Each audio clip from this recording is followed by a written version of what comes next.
Fathers in the Virgin Islands can now seek justice in the court of law to ensure that their children are being properly cared for. This follows the passage of the Magistrates Code of Procedure Amendment Act 2014 by the House of Assembly on September 25th.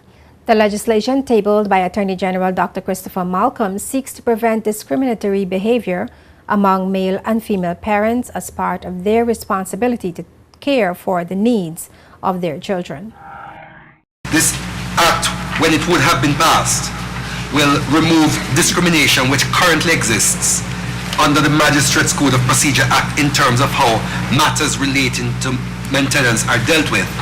And this is, as indicated, Madam Speaker, a necessary companion to the Status of Children Act, without which that act, which has already been passed, cannot be properly implemented.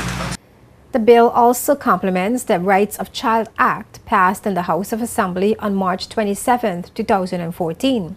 Representative for the 8th District, Marlon Penn, in his support for the bill, pointed out that not all males fall short of taking care of their children. Similar comments were expressed by at-large Representative Archibald Christian.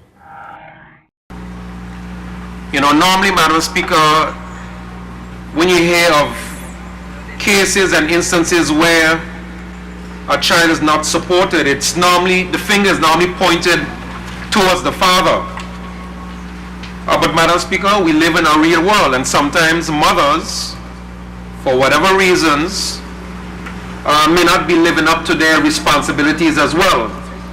And so we have some very good fathers that can step in and do what is legally right and morally right for them to protect their children.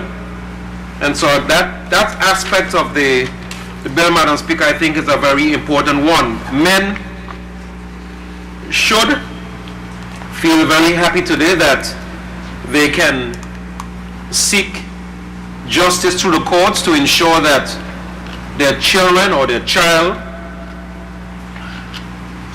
get the support that is necessary for their survival. Quite a few men who are taking care of their children and without little help from the mother. So, and I think it's important for us to remove that stigma that only men fail to, excuse me, Madam Speaker, fail to live up to their responsibilities. So, I join my colleague in saying that is a timely change. I think society has changed and we need to also change with the times.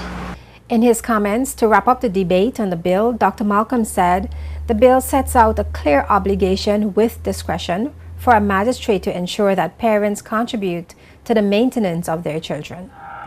The Honourable Minister of Health has indicated, as was indicated earlier, that it is in fact a companion bill to the Status of Children Act, and he has quite properly pointed out that there's a minimum obligation to pay of $25 under the provision of this act.